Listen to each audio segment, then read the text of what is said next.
أعوذ بالله من الشيطان الرجيم بسم الله الرحمن الرحيم أم لم نصيب من الملك فإذا لا يؤتون الناس نقيرا ام لہم نصیب من الملک. خدا کا غصہ دیکھو اور لہجہ دیکھو بٹوین دا لائنز، جو چیز پر ام لہم نصیب من الملک.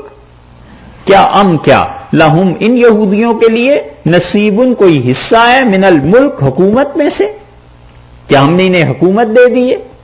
کیا یہ زمین پہ اقتدار کے مالک بن گئے ہیں؟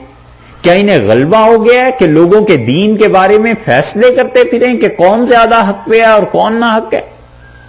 یا دوسری تفسیر، ام لہم نصیب من الملک، کیا انہیں زمین پہ حکومت مل گئی ہے کہ یہ مسلمانوں کو مٹا دیں گے مدینہ منورہ سے اور مشرکین کو اپنی مدد کے لیے بلا لیں گے؟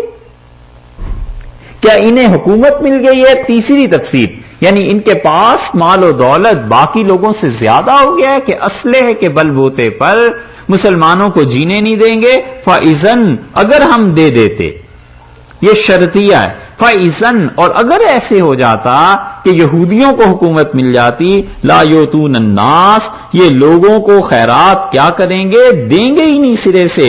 نقیرا، تل برابر چیز یہ اپنے مال میں سے نہ نکالیں. اتنے کنجوس. کنجوسی یہودیوں کی قرآن نے کئی جگہ پر بیان کی ہے. اللہ تعالیٰ نے کئی جگہ پر کہا ہے کہ یہودی مر جائے پر مال خرچ اپنا نہیں کرتا جب تک کہ اسے اپنا مفاد نظر نہ آئے، خدا کے راستے میں خرچ نہیں کرتا. اذا لا یؤتون الناس نقیرا، لوگوں کو تل برابر کبھی نہ دیں.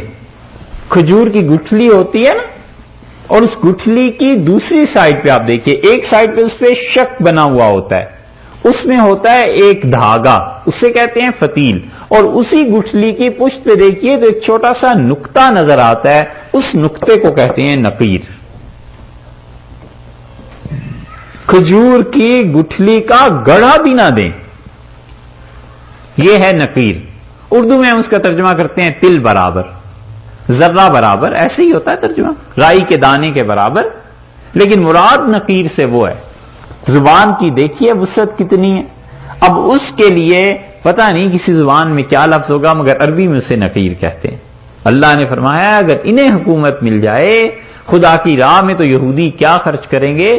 یہ تو تل برابر کچھ صدقہ کرنے کو تیار نہ ہو.